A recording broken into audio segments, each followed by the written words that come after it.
नमस्कार सांग माने आपण मनंकु हार्दिक स्वागत। आमे समस्ते जानिबा कि ब्रह्मा विष्णु एवं महेश्वर मध्यरे बा समस्त देवादेवींक मध्यरे सर्वश्रेष्ठ किए अटे।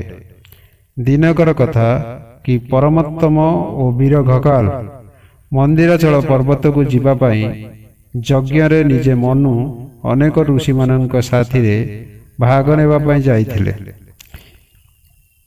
सेठारे वेदर तत्व जानिथिबा अनेक ऋषि ओ मुनि थिले।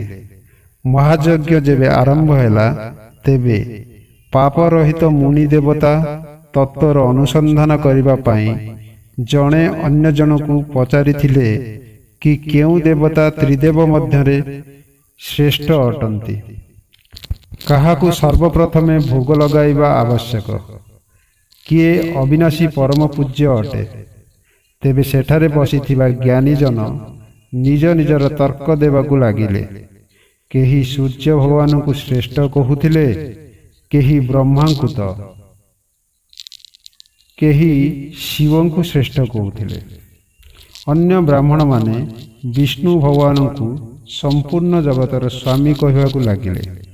राजा मनु मध्य श्री विष्णु को पुरुषोत्तम कहवाकु लागिले। सेठारे समस्त ऋषि माने भृगु ऋषि को हाथ जोड़ी प्रार्थना कले। हाथ जोड़ी प्रार्थना करी कहिले, आपण एही रहस्यर ज्ञान दियंतु कि एही तीनोटी देव मध्यरे सर्वश्रेष्ठ किए अटे। भृगु ऋषि समस्त ऋषिंकर इच्छा जानी सर्वप्रथमे कैलाश पर्वत को गले। सेठारे महाभयंकर नंदी हाथ रे त्रिशूल धरी निजर समाज मध्य छिड़ा होइथांती। तांकु भगवान शिवंक द्वार रे अटका गला।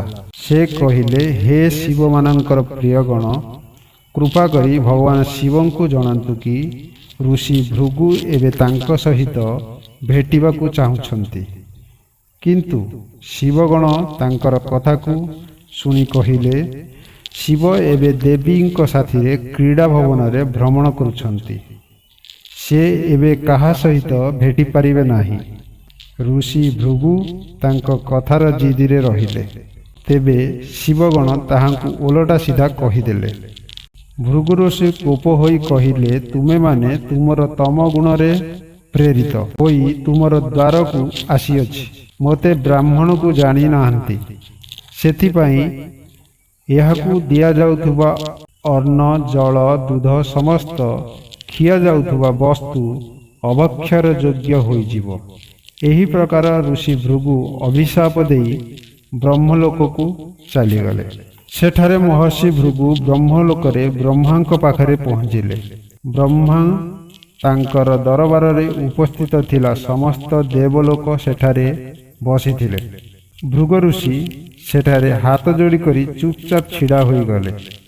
ब्रह्मा तांकर सभारे आसीथिबा अतिथि को देखि ब्रह्मा ऋषि भृगु को सेठारे बसिबाकु कहिले नाही। भृगु ऋषि ब्रह्मांकर रजगुणी घोषित करी कहिले, तुमको दुनिया पूजा करिबे नाही। एभली अभिशाप देई कैलाश ओ ब्रह्मलोक रे मिलिथिबा अपमान रे तिरस्कार होई विष्णु लोक को गले। भगवान श्रीहरि विष्णु क्षीरसागर रे सर्पकार रे सुंदर शेषनाग उपरे निजर स्त्री लक्ष्मी को साथी रे विहार करुथिले। श्री लक्ष्मी तांकर चरण को सेवा करुथिले। सेही समय श्रीकृष्ण शयन करिथिले।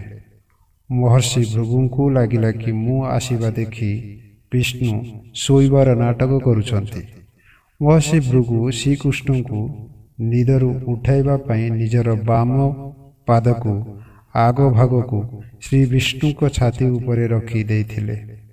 महर्षिंकर एही दुर्व्यवहार पाई श्री विष्णु प्रिया लक्ष्मी जे कि श्री हरिंक चरण रे सेवा करुथिले, लक्ष्मी कोपित होई उठिले।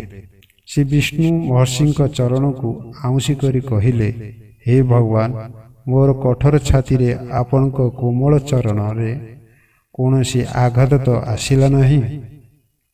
महर्षि भृगु लज्जित होई नारायणक सदाचार और धर्म को देखि प्रसन्न हेले। लक्ष्मी मध्य चंदन और फूलमाला भृगु ऋषि को स्वागत कले।